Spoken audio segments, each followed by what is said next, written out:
But I want to pose this question to everybody. I mean, granted, I don't know what Kiki's place is going to be in season 4, if she's going to be in season 4, because we see that she said, hey, I'm going back to Columbus, get the heat off of me. I don't know. So I don't know where her place is going to be. But because clearly she's not interested in the route that Brayden has taken at this point. But I'm interested to see what it is she's going to play a part going forward. Because if not, I feel like her part in this show this season was pointless. Because like as everybody knows and everybody keeps commenting on that same video, yes, I guessed that off of what we knew from that point, I think it was episode 5, that she would be Noma's daughter. It made sense. She was the right amount of light skin, a little tannish light skin. Noma's obviously dark skin, and the man that she claimed to have a kid with was like the white or Italian or whatever he was, French. So with that being the case, it made sense to me be that she would be, because what else would be her purpose? And now I'm sitting here stuck with what is her purpose kind of thing. Like, she gave me Prashandra vibes. Like, what is their purpose in the show?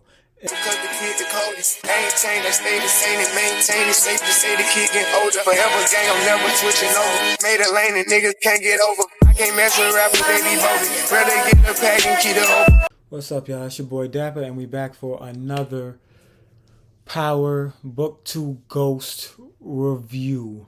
Today we're doing obviously season 3, episode 10, the finale. Last week we did the penultimate episode. This week is the finale. But before we get into anything, make sure we like, we commenting, we subscribe, especially the first and the last one. Like and subscribe, because that keeps me going. And the comments, of course, are really important to me too, because I like to do, discuss with y'all in the comments as much as possible. So with that being the case, let's get into it. All right, so today I'm gonna do things completely different. No, if you're sub to me and you come back and watch regularly, then I appreciate you. 2, you're gonna notice that we're doing things differently. But if you're new, go back and watch. What I'm saying, what I usually do is I take each character and I go through what they went through in the episode, and then I'll break down my predictions, reactions to things they did, so on and so forth.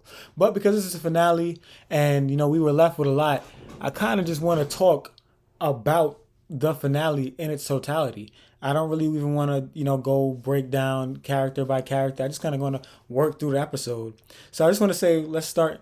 And I just want to say, first things first, I'm a sucker for like good, artistry and videography and things of that nature, cinematography, they started off the show showing showing everybody through like a reflection. Like they showed Tariq through like the mirror on the wall of the hospital. They showed, Monet through the glass of a car. Everybody was just looking at like a reflection of themselves. I thought that was really telling, and it really spoke to what the episode was about, and it just was really cool to see visually. So shout out to whoever the camera work or whoever came with that, director, whatever the case may be, because that was a fire little way to open up the episode, especially with it being the finale. So let's get into it. We move throughout the episode, and it's just so much going on, because we're coming off the tail end of what happened in that last episode. Was Tariq gets hit in the back of the head with the whatever he got hit with, and it turns out, obviously, as it couldn't have been really anybody else, it was Tasha who did it. And then we find out through that conversation, through that happening, it led to a conversation between Tasha and Tommy, which leads to them hashing it out. Obviously, when Tariq wakes up, he has no knowledge of anything. The last thing he's told is that his family is, his mom is unable to be located, but at least his sister and his grandma is safe. So Tariq wakes up knowing he wants blood, goes and presses Tommy's mom, who has no information for real, besides the fact that she knows, she feels like Monet told her, that to give her that letter to Tommy, which is how he found out where Tasha is, to go collect his debt. But backspace a little bit, like I said, they end up hashing it out. And I will say, I think the way that they hashed it out, it just was a little cheesy, but I get it. You know what I'm saying? You got to get the point across. But the whole, like, we're family, Tommy. We shouldn't be doing this. You are like, we got, like, you know what I'm saying? I would have I don't know what I would have rather seen, but I just really wanted something a little stronger than that. I don't know. It just maybe it could have been written differently. I don't know. I'm sitting here. I hate being that guy that has gripes and no solutions, but I'm gonna be the guy with gripes and no solutions today. That it just didn't. It didn't speak to me the way it should have. But whatever the case may be, it was what it was.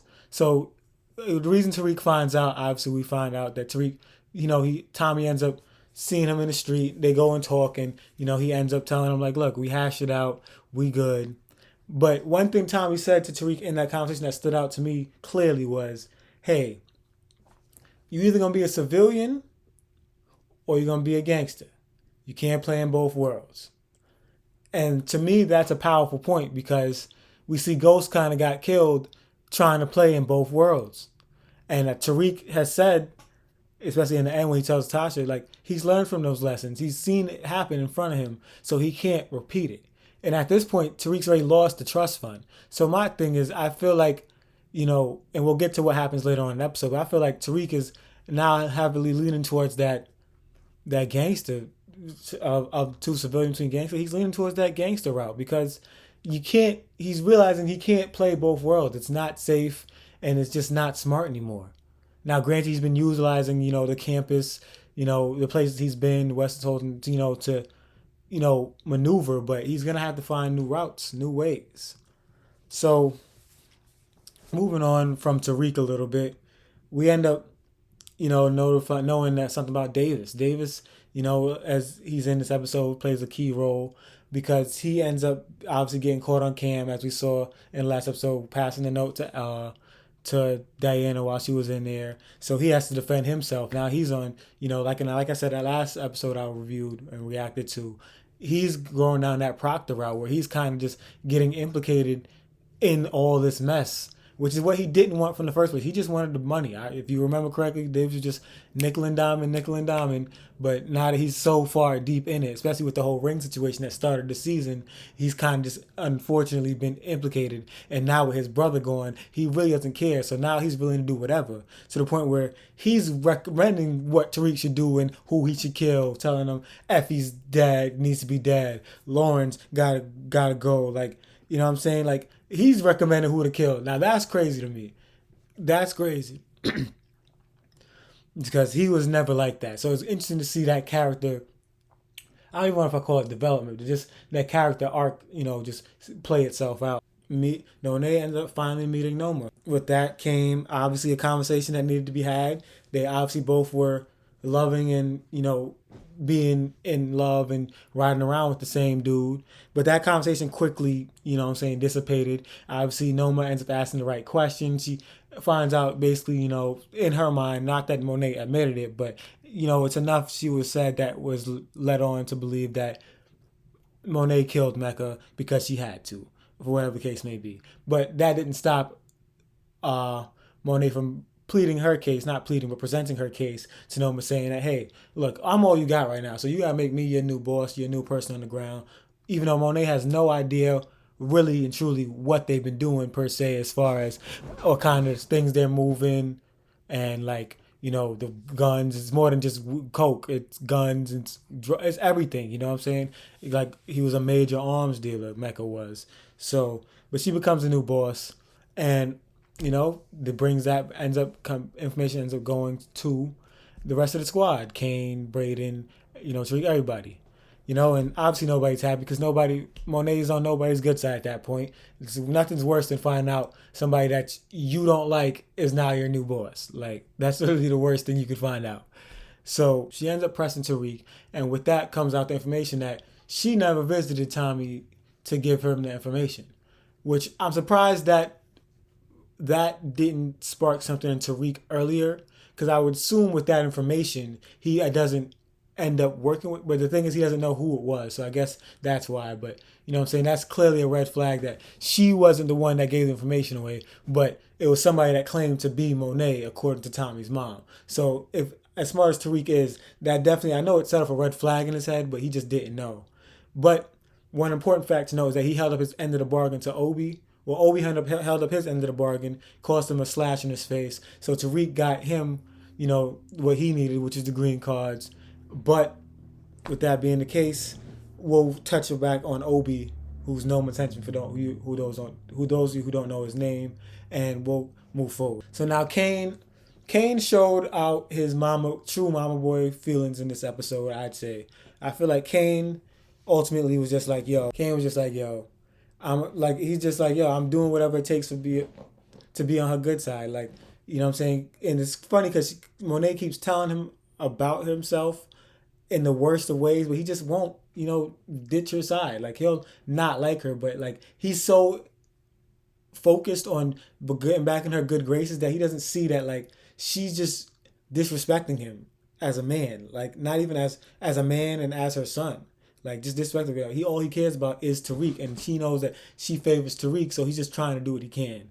So Kane ends up, obviously they have a meeting between siblings, and Kane ends up trying to be the voice of reason to them. Like, yo, look, we're not a regular family. Like, he straight up told you, like, yo, you're not going to be an NBA housewife. Diana, you're not going to be some college sorority girl. It ain't happening. We're drug dealers. And I respect that a little bit from Kane because it's like, yo, like, this is our reality, bro. And so, like, what are we going to do about it? But he obviously leaves, and, between Drew and now we got to move into Drew and Diana because between them two, they are obviously throughout this episode on the same side with everything, pretty much. It's just like, hey, we got to get rid of Monet. Monet's the issue. She got rid of Lorenzo. She got rid of Dad. So, like, we got to get rid of her because she's obviously willing to get rid of us if she's willing to get rid of her husband. Fair point. So, moving throughout the episode, obviously, Drew didn't really have too much of a place in this episode besides the fact that when they flash back, we see that Drew ends up being the guy that suggested that Diana go after Tariq anyway to get Monet, and we'll get to that in a few seconds. But before we get to that situation, I do want to talk about Brayden. Brayden, obviously he's bouncing back off of the kill that he had, off the kill of his uncle, and you know what I'm saying, his family is, he's still trying to do the, even though he's crossed the line, he's still trying to do the, like, I want to save my family but still be in a life route. And as we find out, you can't toe the line. It's either you're here or you're there. You can't be both. So, he ends up trying to go back, help his family. His family's not really helping him. And, we see Kane and Monet end up, ambushing them, basically, taking a family heirloom, taking some paintings, and that's basically just a down payment. They need more because, what was also lost in that Ponzi scheme was Monet's money, which, him and Kane partially is responsible for getting back to, which is another reason why Kane has to stick by Monet's side, because he is physically in financial debt to her as well as just like trying to fight back to be her favorite on top of Tariq. So that's that. And then Braden, ends up in a scene where I don't even know this. I want to actually say I don't know how this scene occurs, like, or where they meet, but Kiki and Braden end up meeting up. But I want to pose this question to everybody.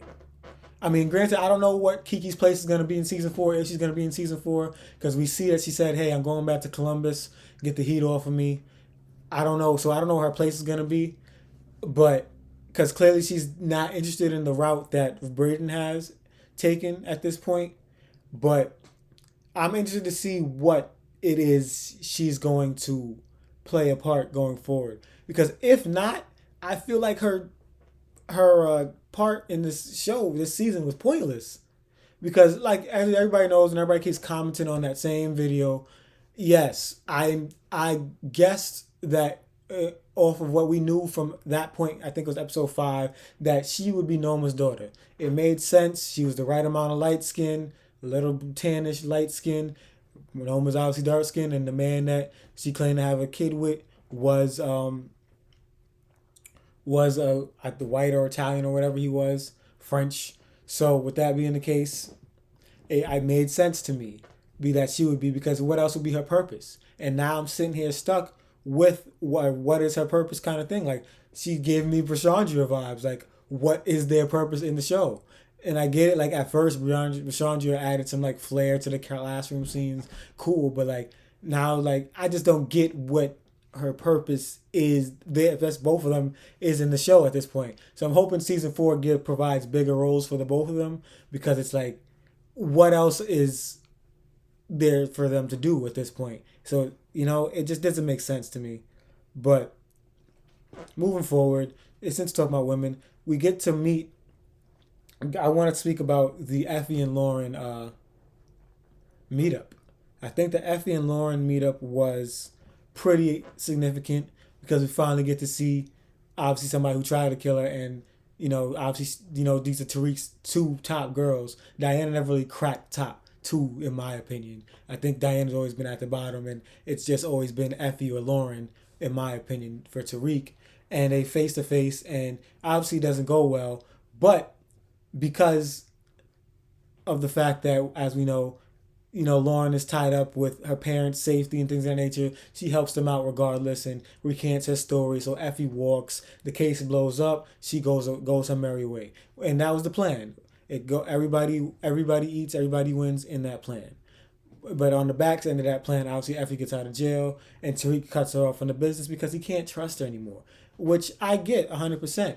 But then that leads to what ends up being the final scene or scenes of the episode, which is Tariq thinks he has an upper hand because, no, I'm skipping.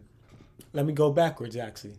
So we get to a point where now that happened, but Diana and Drew are still scheming. They still want Monet gone. So Diana goes and has a conversation with Drew, and Drew suggests, hey, we get Tariq to do it. But then even though they know Kane is going to go after Tariq, Drew is just like, screw Tariq. Like, it's about the family and keeping us safe. So they're like, all right, cool. So Diana goes and kind of tricks Tariq into getting Monet, killing Monet because it would help benefit both of them, which is true. So when the plan is about to go off, Diana falls for Monet's. And I don't know granted, I don't know if it's bad acting on Mary J's part or if she's just not genuine. I can't tell. Like, I don't know if the acting's just that bad. But for real, I don't know if Diana just fell for some nonsense. Like, the moment Monet told her she loved her, it's just like, Diana's like, I bet. Now, like, I don't want to go through with the plan. But at that point, Tasha interrupts the plan and starts, shoots up the car, hits Monet. Monet tries to protect Diana, which now, I mean, really truly does show that Diana at least is loved truly by Monet. But with that being the case, Diana doesn't know who the shooter is, but she knows it's probably more than likely not Tariq because that's not how the plan was supposed to go. And, it's unfortunate, but it ends up blowing up. And Diana, though she knows that it's not Tariq, Drew tells her, look, we got to stick with what the plan was. It was Tariq, and we're going to die on that fact. So fast forward, Tariq meets up with Tasha. Tasha gives Tariq the plan because, basically so he can step up because Monet is in critical condition in the hospital. So he needs to step up and get back in Noma's good graces. As he attempts to do that, he's dolely by himself, and he finds out that everybody else is on the Tejada side. Effie's done flipped over there. And then Diana, who was previously on his side, is now rolling with her bros and Effie, which is a crazy thing to see Effie and Diana on the same team. Like, really on the same team for real. So it's like, damn. It's like, damn. Like, you know what I mean? So Tariq is just like, damn, like, I'm about to die because, like, Kane obviously wants to kill him. But going back to Obi, who we mentioned earlier, held it down. Called Braden in. Cut the lights. Shootout starts to occur. Now, when Braden's shooting, Kane gets hit. A common thing I saw on the internet when, the leaks happened was that Kane died or whatever. I think, if I'm not mistaken, I see Kane shooting before that scene closed out, Kane is back shooting again. So I don't think Kane is dead by any means. He got hit for sure. Like when Braden says, I think I hit one of them dudes, I think he just hit Kane and that was it. I don't think he took anybody out per se. So that obviously leads to the end scene with them escaping, and, Tariq's like, yo, I think we just started a war.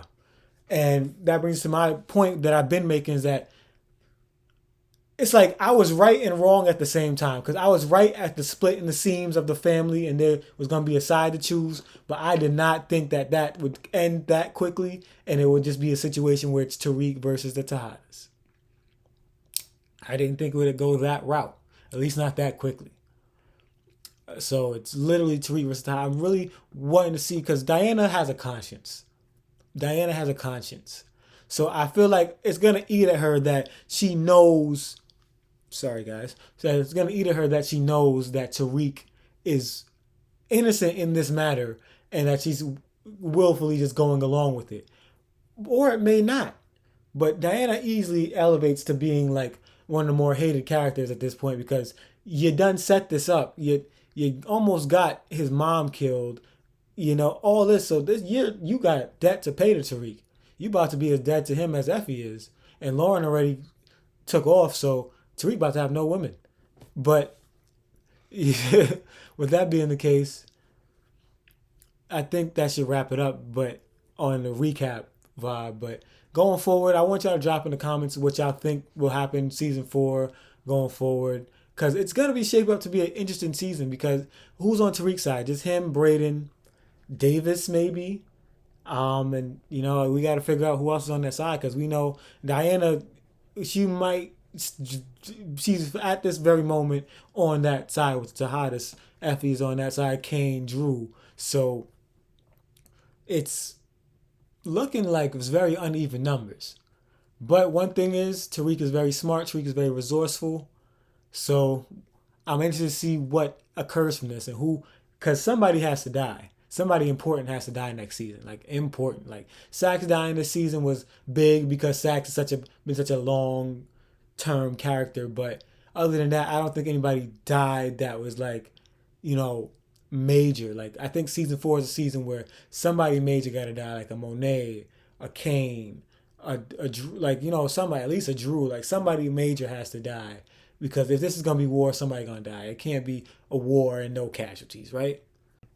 Oh yeah, and one thing that's worth mentioning is that they finally formed. We all knew of, you know, the rumors and everybody kind of assumed, but they formally introduced obviously Angela's nephew as, you know, the person that Jenny and Blanca have been working with on that case, and he gets a flash drive from Sax. It's interesting because I mean, you guys are power savants, but I don't really know what's on that flash drive. Is that, what is that? What is on that flash drive? That's a very interesting what that could be. So if you guys know what that might be, I would comment down below, let me know. However, I do find it interesting, however, is that his mom comes in, I'm so proud of you for following your aunt's footsteps. I'm just like, this is the life that got your aunt killed. I mean, granted, it was ghosts she was messing with. That's what really got her killed. But same time, it's like, why would you want your son in this life if this life kind of dragged her into some mess? But who am I? I'm just a guy that watched the show. But I know me, if I was a father, she's a mom, I wouldn't be pressed, be very thrilled that, you know, they're following those footsteps. But it's just me. Just me. But with that being said, that's my wrap up. Once again, like I always say, I urge y'all to drop comments if you have any comments. And, you know, I love to engage in a discourse, you know. So with that being the case, we're out of here. Thank you guys for watching if you did. And make sure to subscribe. Big dripper stand up in the ocean. Everybody trapping, we get lost. He ain't focused yet.